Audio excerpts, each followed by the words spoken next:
Boa noite, meu nome é Felipe. Hoje eu vou apresentar aqui o meu trabalho sobre a caracterização de materiais à base de grafeno para sensores de gás. Minhas orientadoras são a Sueli e a Eliane, e hoje eu vou fazer essa apresentação para o Simpósio de Iniciação Científica 2021. A primeira coisa que eu quero mostrar é a descoberta do grafeno, o que ele é. O grafeno é um alótropo do carbono, assim como grafite, diamante. Eles são à base de carbono e com alguma organização diferente acabam sendo umas substâncias diferentes.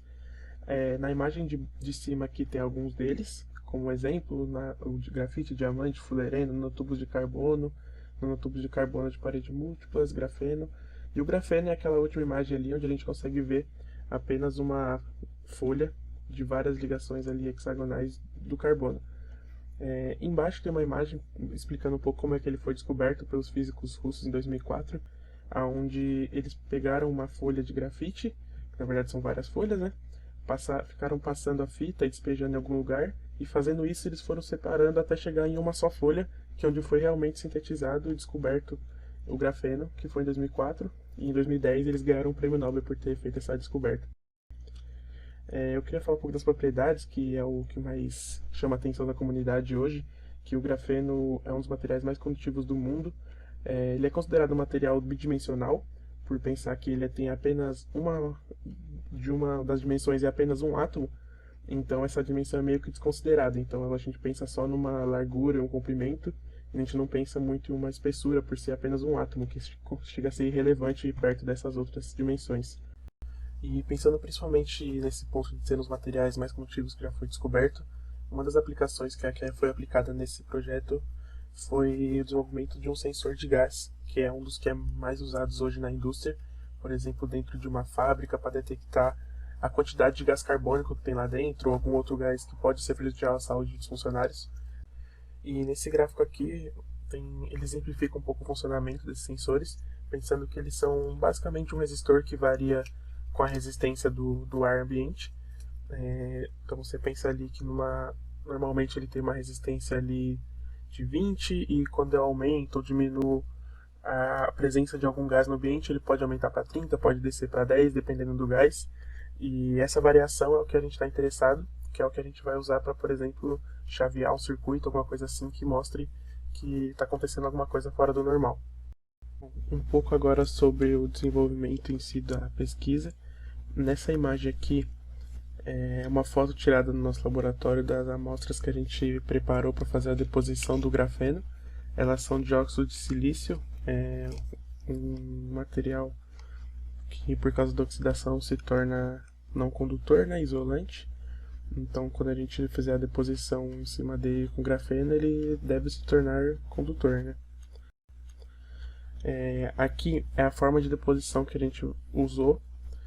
Se você ver ali na imagem, você centraliza uma gota do que você vai depositar, no nosso caso uma solução de grafeno misturada em água. Aí quando você deposita ali no meio e coloca o que está ali para girar, ele espalha isso e começa a jogar a maioria do material que for depositado para fora. E ele deixa muito, muito pouco resíduo, que é exatamente a nossa intenção. Quando a gente está jogando ali a nossa solução de grafeno, ele tem várias camadas sobrepostas. Então, quando a gente coloca no spin coating, ele vai separar essas camadas, e a nossa intenção é deixar o mínimo de camadas possível. O ideal, com certeza, seria ter uma camada contínua exatamente de grafeno, mas isso é muito difícil, e isso é dos desafios que está tendo hoje na indústria para conseguir aplicar principalmente o grafeno com várias outras aplicações. E após fazer isso, a gente coloca ele num dispositivo de evaporação, que no nosso caso a gente usa uma lâmpada com filamento a 100 graus Celsius, que a gente consegue evaporar a água que a gente usou na solução e deixar só o grafeno.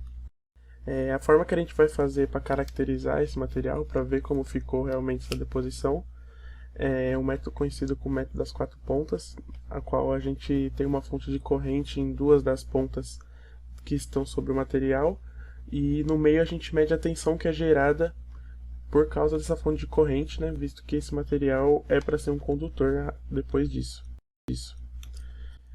Aqui já é o resultado da deposição, na imagem do AFM. Essas cores são relativas à quantidade de camadas que tem sobre a deposição.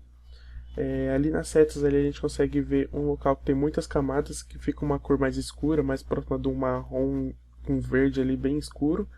E ali embaixo uma parte está escrito filme fino, que é onde a gente vê algo muito próximo do grafeno, que tem ali uma, duas camadas, alguma coisa assim. Bom, nessa imagem já é a nossa caracterização elétrica. Podemos ver ali que, como ela foi feita no vácuo, sempre que a gente abria a válvula de ar, a resistência caía rapidamente, e assim que a gente fechava, ela já subia rapidamente, que mostra que o grafeno tem esse potencial e tem uma recuperação muito rápida e algo muito bem aplicável que a gente com certeza vai ver no futuro próximo na indústria. Assim que tivermos ótimos métodos assim, tanto para aumentar a escalabilidade da deposição e da sintetização, quanto a qualidade, que principalmente essas descontinuidades e variações que a gente vê no gráfico em momentos que não deveríamos ter são causadas por causa disso. E obrigado pela atenção.